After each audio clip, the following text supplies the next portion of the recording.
guys, what's up? So I wanted to take a moment specifically to talk to cis people today. Let me start by saying thank you so much for taking the time to watch. As a lot of you may know, last year, 2015, was hailed as being a landmark year for transgender rights and equality. Now granted, there were a lot of great things that happened, or at least started to happen, for transgender people last year. I wouldn't go so far as to call it the year of trans acceptance or anything, but we'll get to why that is in a minute. For right now, we're going to talk about something completely different. You know how aging celebrities are kind of dropping left and right at the moment? We started out with Natalie Cole, then David Bowie, then Alan Rickman, and Glenn Frey. These were all amazing and inspirational people for so many out there. And it's really heartbreaking because it seems like it just won't stop. Every time it becomes that much harder and harder to take, and you really find yourself wondering all the time which of your favorite role models or icons is going to be next. We're not even at the end of January yet, and it's so bad that we're already calling 2016 the year of celebrity deaths. Obviously, celebrity deaths catch a lot of attention for a reason. Celebrities are oftentimes people who inspire us. They make great accomplishments, and they make us believe that if we work hard enough, we can achieve anything we want to. They revolutionize the world. Their art helps change the way we think.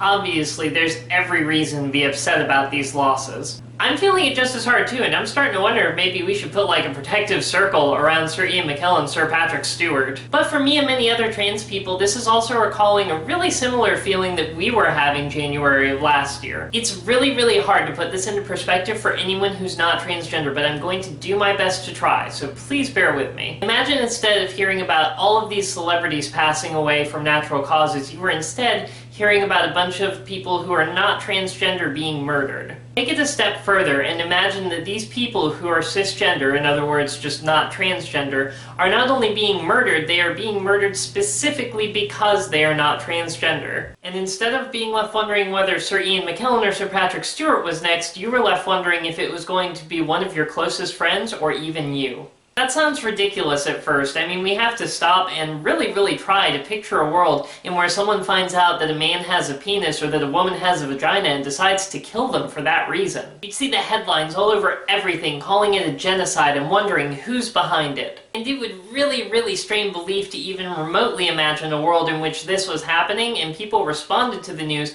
by blaming the men with penises for having their penises and getting murdered for it, and blaming the women with vaginas for having vaginas and getting murdered for it, and even making jokes about it and laughing about it. Unfortunately, that's what the entirety of last year was like for us. And it started in January, with reports coming in as rapidly as one transgender person a week becoming a victim of transphobic murders. And in each case, the victim was brutally murdered by a friend, a family member, or a romantic partner specifically for coming out as transgender. In almost every case, these incidents went unreported by the mainstream media and never saw justice or even a thorough investigation. By the Transgender Day of Remembrance, November 20th, we had lost over 271 transgender victims to murder. That's not even taking account of the innumerable other brothers and sisters that we lost last year to suicide in a world that shames, stigmatizes, and depresses transgender lives from day one. And those numbers continued to climb until the close of the year. But by that time, most of us were so overwhelmed and horrified by the escalating genocide around us that we had no choice but to turn ourselves off to it for our own mental and emotional well-being.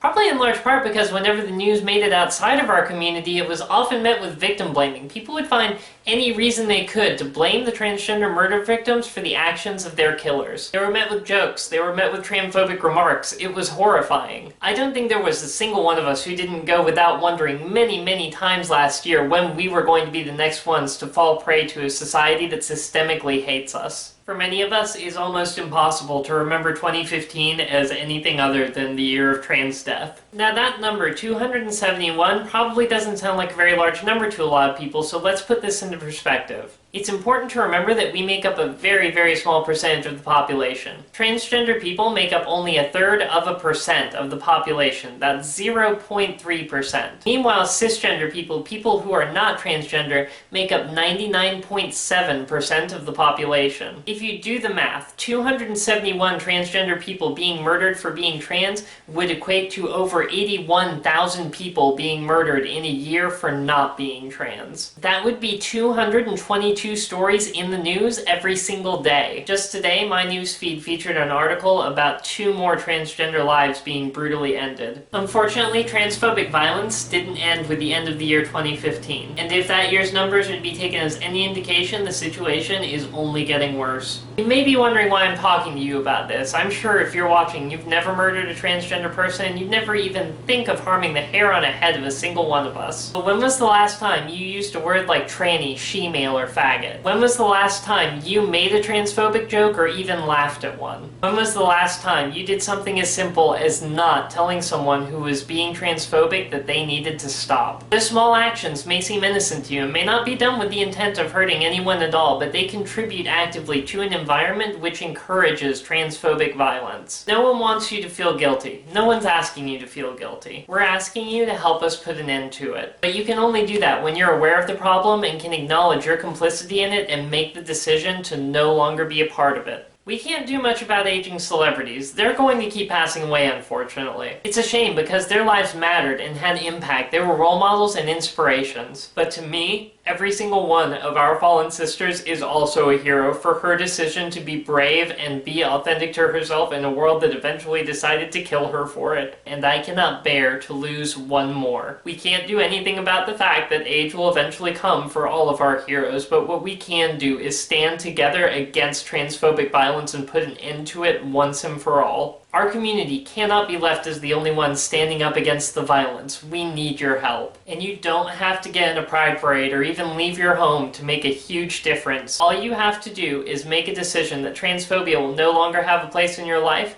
and stand up to others who insist on continuing to spread hatred and violence. As a cisgender person, you have the privilege of knowing that if you stand up to someone who is being transphobic and tell them that what they are doing is wrong, you probably will not be killed or face violence for it. That's a privilege that we don't have. 2016 will rightfully be remembered as the year of celebrity deaths, but please help us make sure that it can also be remembered as the year that transphobia died too. As always, thank you so very much for watching, and until next time, be yourself.